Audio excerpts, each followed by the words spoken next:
You are listening to a 31 Pearls production audiobook. All rights are reserved. No part of this video or audio may be reproduced.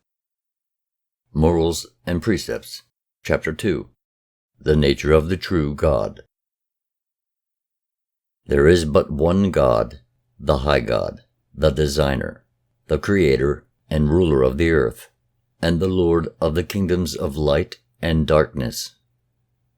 Everlasting, all-powerful and beyond the understanding of men. The great dweller in everlasting pregnant silence. Unseeable, unknowable. By a command he created man, and in his indulgence permitted the gods to be fashioned. He is the source of all that is, the father of fathers, the mother of mothers, the one who preceded the Son. The sun is not God, though his creation, for its brightness bestows light and life upon the earth. It gives warmth to the aged and quickens the child in its mother's womb. It nourishes the seed and calls forth the green growth. It is the instrument of the High God, his furnace fire of life. The sun is removed from man at nighttime, but the true God is always with him. Man never walks alone. He is never unescorted. To this God alone give praise, self-created, maker of heaven and earth, founder of the kingdoms of light and darkness, the waters and the mountains, to the one that is above all, the spring from which flows all wisdom. To him alone belong adoration, thanksgiving, honor, and praise. Who spread wide the great canopy of heaven and pinned back the curtains of night with the stars. Whose finger draws the courses of the night lights in unalterable arrangement. He holds the great waters within their appointed limits, and the storm water he keeps in restraint. He covers the face of the earth with a green mantle of vegetation. He inundates the land with the waters of life. His arm sweeps across the skies, and men are bewildered. Earth is shaken, and nations collapse and fall. The wicked tremble before his manifestations, and are consumed in the midst of his fire. The wrongdoer is confounded, and lies stricken before his darts of lightning. His thunders rend the roof of heaven, and the earth groans out its travail. It is he, the High God, who defeats armies with pestilence, or gives one man dominion over thousands. At his command the seas will rise against the earth, or mountains belch forth fires of destruction. A man lives his allotted span in the dispensation of the High God of old, whose will encompasses the daily task and round. All things have their beginning and end with God. His power cannot be suppressed. His knowledge is the wisdom of eternity. His strength reaches out into infinity.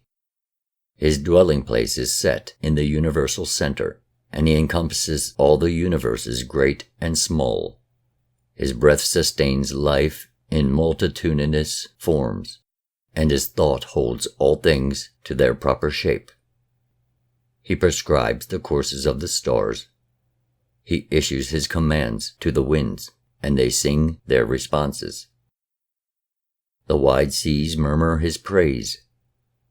He moves the silences in the void of empty space, where the eternal heart lies sleeping. Order and beauty are shaped by his hands. His voice speaks from the sandy silences. He whispers in the cool breezes. He roars in the whirlwind. He murmurs in the running waters. He sighs in the treetops, and men hear his voice without understanding. Man dreams and says, "This is reality." He sees the shadow, but is blinded before the light. He reasons and is deceived. The design of the true God and his nature cannot be understood in the light of reason, for reason is not with this God, who knows all things without reason.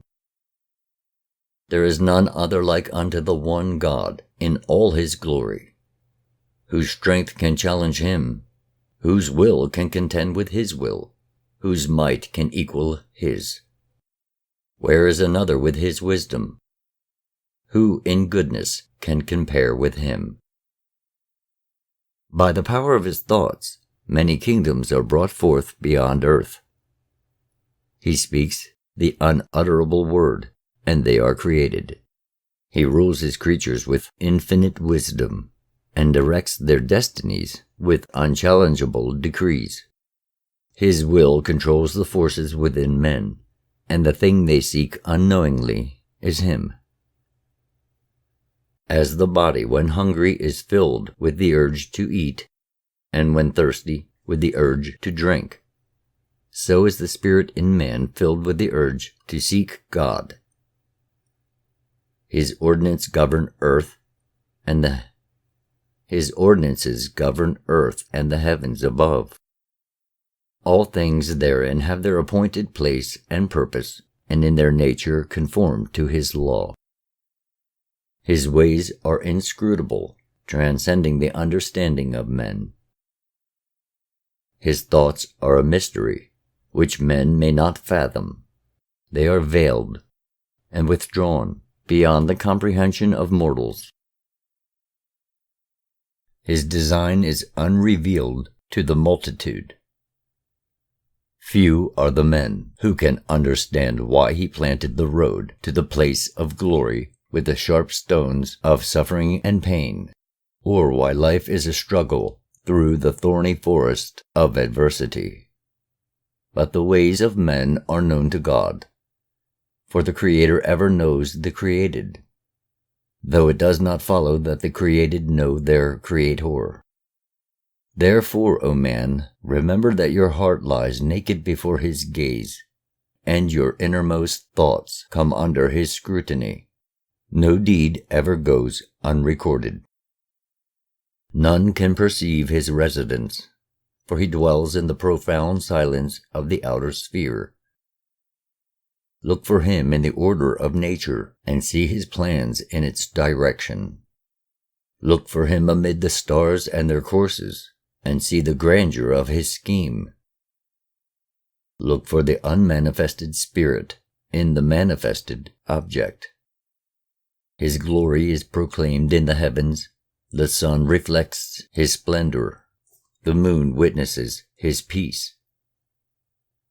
His fruitfulness is spread over the face of the land, and the waters are filled with his bounty. The earth bends to his will or is broken to his command. Man may walk in the appointed direction, or he will be driven. Walk in the light of the law, and not along the paths of the transgressor. For the laws of the high God are unchallengeable and cannot be transgressed with impunity. The wrongful deeds and the wicked thoughts of man are indelibly inscribed upon the everlasting tablets of his immortal soul. He is the Creator, in whose spirit, image, and likeness you were fashioned. His laws ordained your present estate and circumstances upon earth. The power of your intellect is his promise of godhood, and the marvels of your body are the works of his hand. His soul communes with your soul, and the consciousness he shares with you is the source of your life. In his sight, all men are equal, and he judges them as men and not according to their estate. The rich and the poor, the high-born and the lowly, the wise and the simple, all receive a fitting reward according to their labors. From each is expected results according to his abilities. From some much, and from others little. Only that which serves the purpose of the great God is accounted worthy by him. He has established the law whereby the sun shines down on the good and the wicked alike. He sends rain equally for the provident and the improvident. The arrows of misfortune strike the worthy and the unworthy with indifference. Only the most wise may understand why this is the established nature of things. For the generality of men, it is a condition to be accepted with good grace, and for them it is sufficient to know that the seeming indifference of the universe serves its purpose. The true God neither rewards nor punishes, for he has established the law, whereby each man decrees his own fate. The future destiny and circumstances of the soul are shaped in the earthly body. When in the hour of its release, the soul takes flight, freed from its earthly container of flesh, it assumes the form molded by its desires. In that awesome day of reckoning, the wicked shall be revealed in hideous shapelessness, but the upright shall step forward in splendor. Therefore give due respect to the law of God. Walk in his ways and bow to his decrees. You are placed on earth, that his purpose may be fulfilled. Therefore fight not against his will, nor rebel against his laws, lest you bring about your own destruction. God will not destroy the transgressor of his law, for he will destroy himself. Each man ultimately decrees his own fate and receives his reward or punishment, according to the law.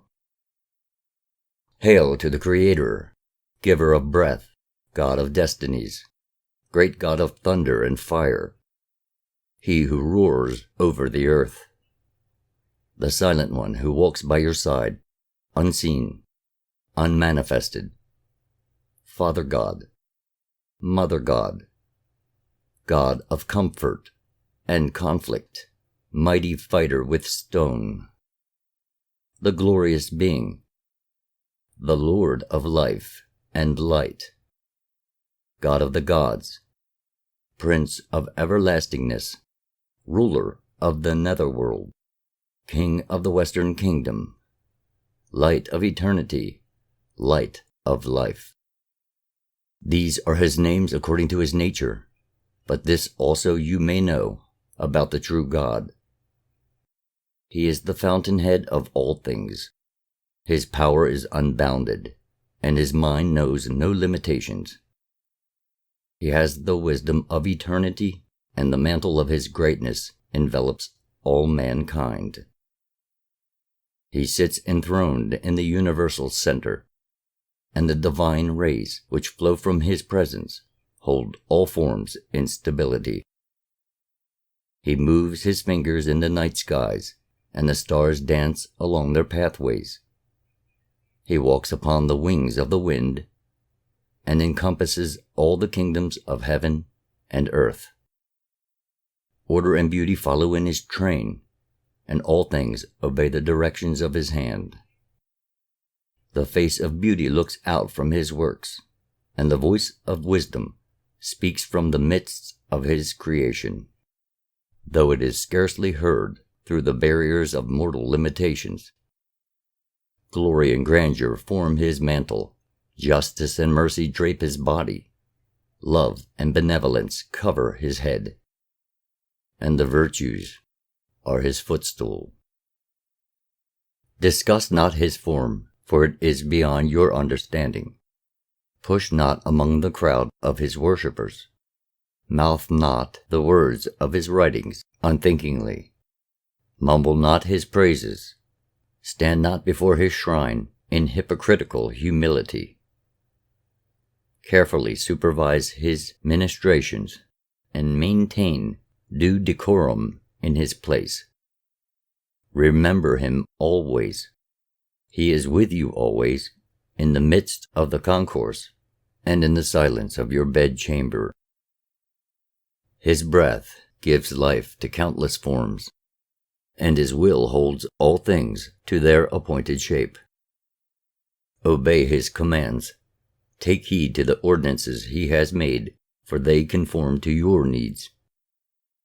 All things are bent to the benefit of man, and all that encompasses your life accord with his direction, that the soul within you may enjoy continued gracious growth from stage to stage of its unfolding, so that when the cumbersome sheath of mortal flesh is cast off, it may receive a just, fitting compensation under the great law, in accordance with its thoughts and deeds on earth.